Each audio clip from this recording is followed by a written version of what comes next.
Okay, let's do an example where we calculate the F ratio by hand. Okay, so here's a classic setup for an analysis of variance where we have more than two categories and we want to just test and see if the means are all the same or not.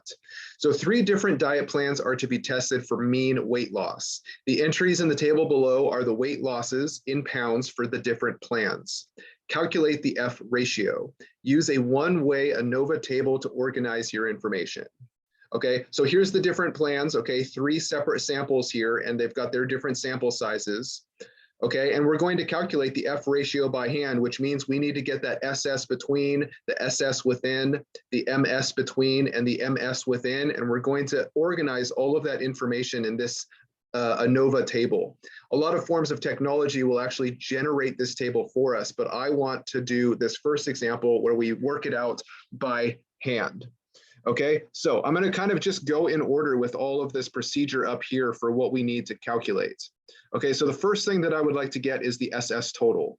Okay, and so what that means, and I'll write down this formula, we need to do the sum of all of the squares of all of the data values.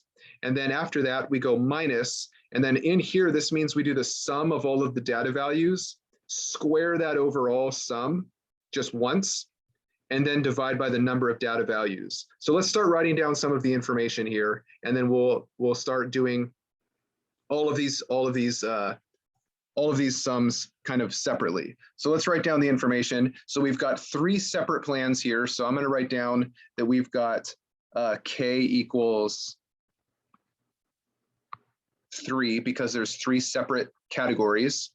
Okay, and then I also want to know what is the actual total number of data points. So I would just add up all of the data completely in all 3 samples. So plan 1, 1, 2, 3, 4. Plan 2, then we've got 5, 6, 7, and then 8, 9, 10. So we've got 10 total data values in this entire situation. Okay, so that's important to keep in mind. So let's go ahead and do, and like I said, we're going to grind it all out. So I want to do first the SS total.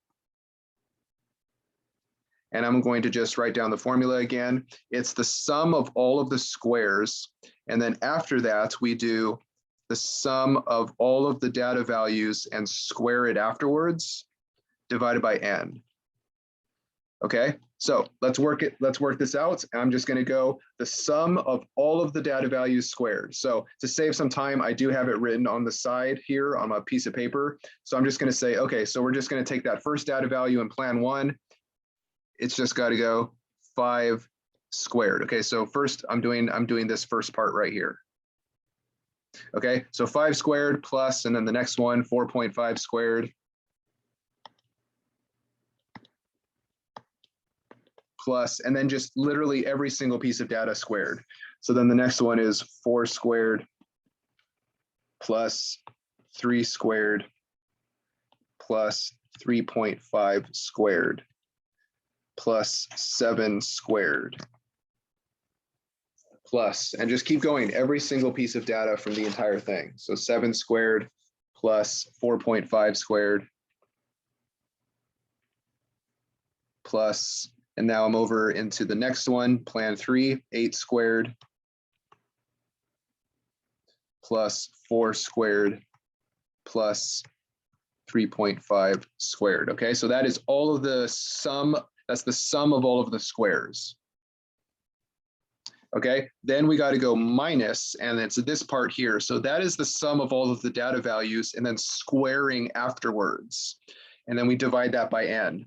Okay, so let's be careful. I'm going to use parentheses here, and we just do all of the data values added up, not squared until the end.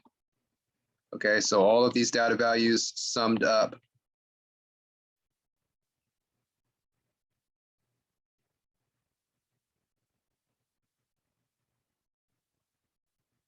Okay, so individually, and then squaring the overall outside part. And that all needs to be divided by n. And like we said, n is the total number of pieces of data. So we've got 10. Okay, and so now I would just be very, very careful how I type this into the calculator. Maybe I'll do a couple of separate steps here. So if I type all of this first part in, just that sum of squares part, that sum of squares part is coming out to 244 minus, okay, and then now I'm doing minus this part, and I'll type this part in separately. Okay, so that's all of this stuff right here. So add up all of those data values, get a result, press squared on all of that, and then divide by 10. Okay, so all of that, let me go ahead. That ends up being 47 on the inside. That's 47. And then we want to square it and divide by 10. Okay, so I wanted to show a couple intermediate steps there so we can see what's going on each part. Okay, and then I can go ahead and plug all of that into the calculator. So 244 minus 47 squared over 10, and that comes out to 23.1. Okay, so I will circle that. That is our SS total. Okay. So now what I like to do is I like to move forward with the next step that we need. And so the next step is the SS between. Okay, and it takes a little while to work that out, but let's go ahead and do it. It just ends up being a lot of adding stuff up. So let's go ahead and do that. I'll write that formula down again. So we want SS between .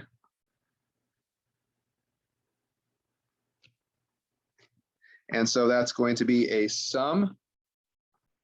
And so for this one, it's got a sum, and this is where we really go focusing on the individual sets of the data. So we've got a sum of all the data values from one of the groups, and we square that result and divide by the sample size of that group. And so since we have 3 separate groups, this big sum right here is just going to be 3 separate things. And then we go minus, and then it's that same sum of all of the data values squared divided by the number of total data values. And so we already have that one from before. So we can just use that same 47 squared over 10 thing again. Okay, so let's go ahead and work it out. So if I work on this first part, it's a sum of these different sums. So it seems a little bit weird, but if we just think about it as, I just want to look at the first category and add them all up and square it. So for the first category, that's just going to be this plan number 1. And so I want to add up those 4 and square the result. So from category number 1, from plan number 1, it's just going to be those data values 5 plus 4.5 plus 4 plus 3, and squaring after we finish with that sum. Divided by n sub I, which means the number of data values in that category. And so in plan number 1, we can say that, like, maybe I'll call it like N1. There's 4 in there. And for plan number 2, that's N2. There's 3 in there. And then for plan 3, we can call that N3. There's also 3 in there. Okay. So for this first category right here, we divide that by N1. So there's 4 in there. Okay, so we finished with that one, and now it's just repetitive. We do it with the next one, and that's what this outer big sum thing means. We just add up each of these separately. Okay, so we're going to add up all of the different values in plan 2, so the 3.5, the 7, and the 4.5. So let's just work that out. 3.5 plus 7 plus 4.5, squaring afterwards, and then dividing by the number of data values. So there were 3 in there. That's N2. Okay, plus, and then the last category, we add up those data values, 8 plus 4 plus 3.5, square that result, and divide by the number of things in there, which was the 3. Okay, so that takes care of that whole first big like double sum thing. And then we go minus, and then we minus the same sum of all of the data values squared over n. And we already calculated that, right? We already calculated this thing. We already did that right here. Okay, we already did that from before. So I'll go ahead and write that minus, and I'll just write it out again, the 47 squared over 10. Okay, we already had that part. Okay, so when we type all of this in, I'm going to go ahead and type it all in at once. And so be very careful. So the 5 plus 4.5 plus 4 plus 3, get that whole sum and press enter. And then I press squared. And then I divide by 4.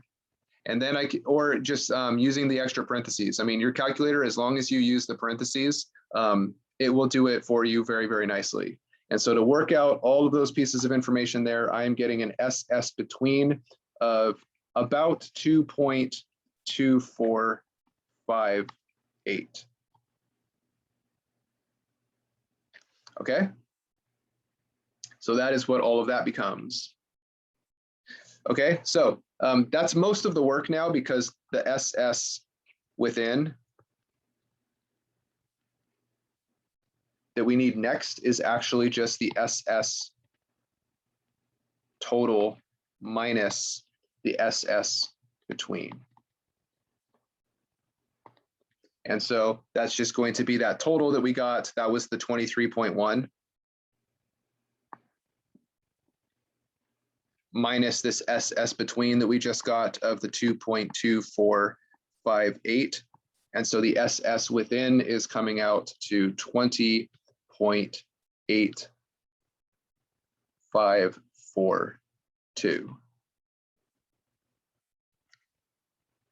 Okay, so with those, now we can get those MS between and the MS within, which finally would allow us to get that F ratio.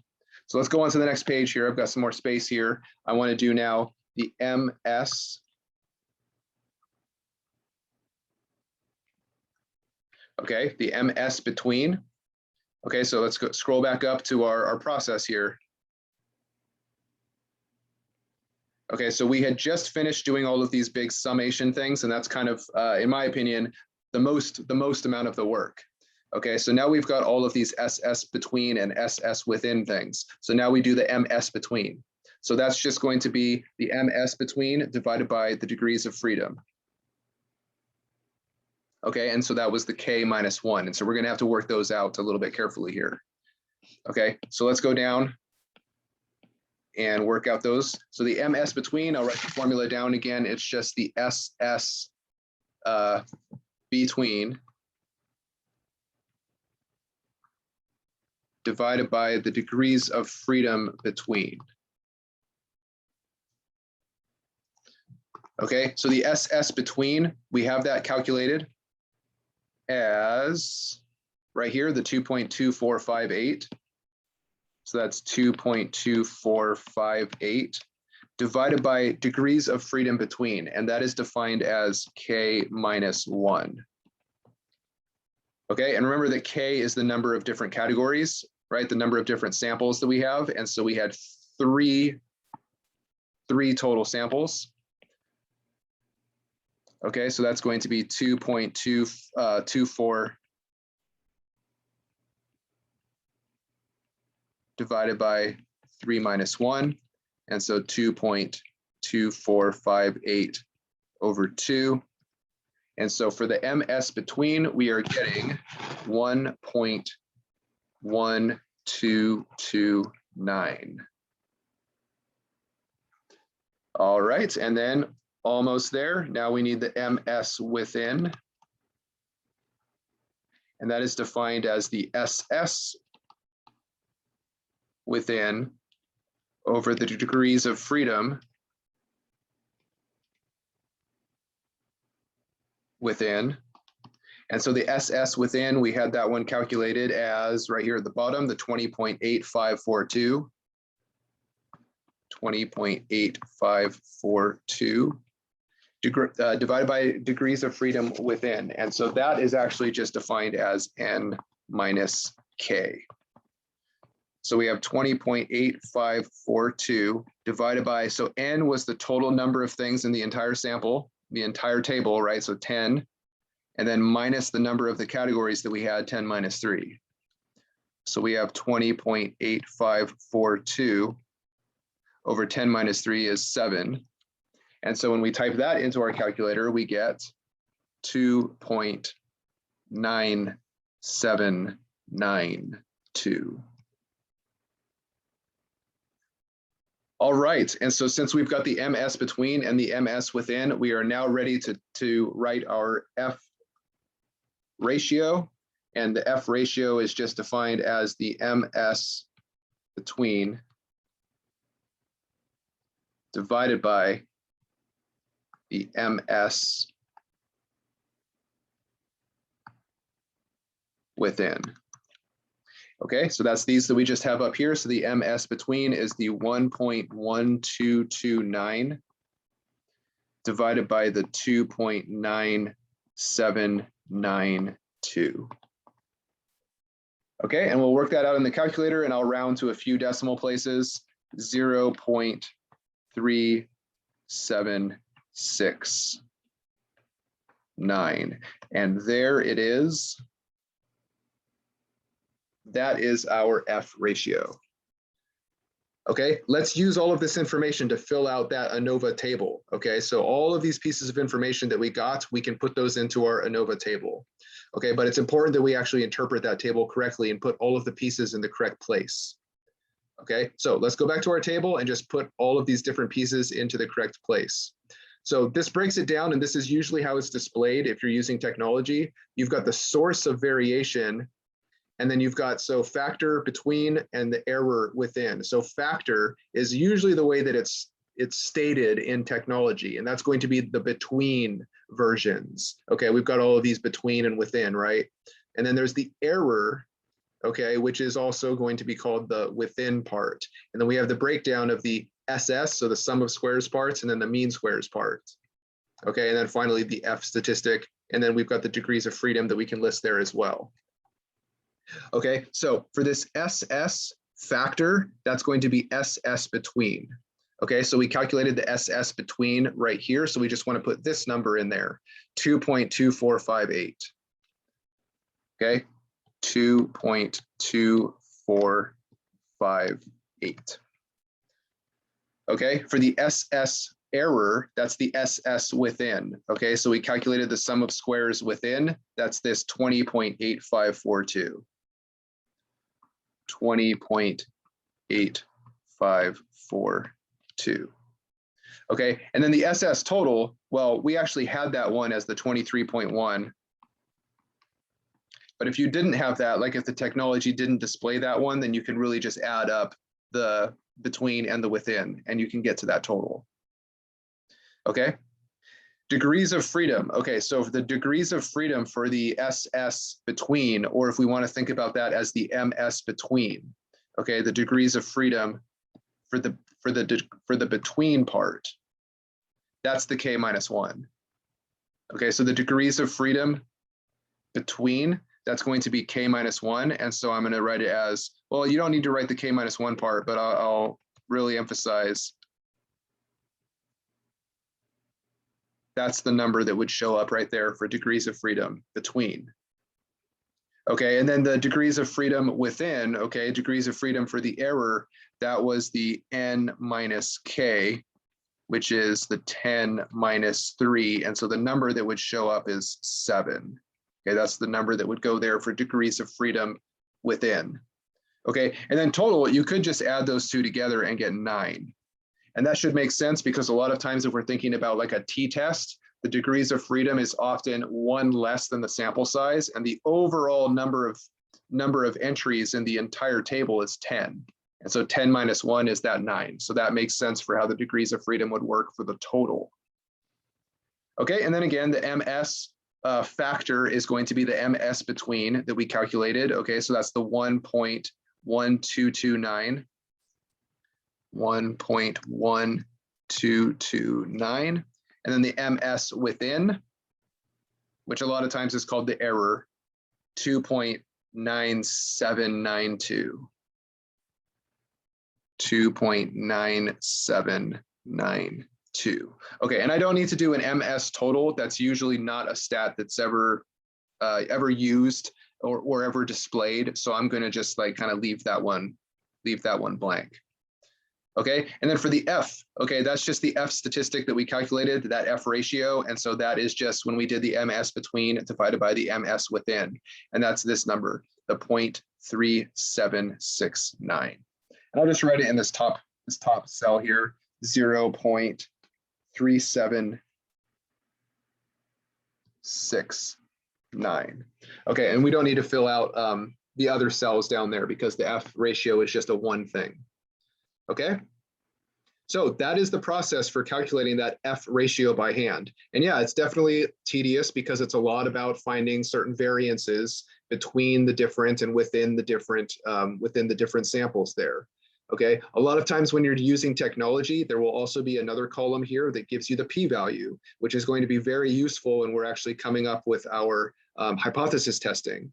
Okay, but for now, I just wanted to do that by hand and show you how to fill out all of the pieces of information there, because when we use technology, a lot of times this will be displayed to us, and we need to know where all of these came from, what they all actually do, and then what's really useful about this. Okay, definitely the F statistic is what we're really going for, and then of course a p-value when we're using technology.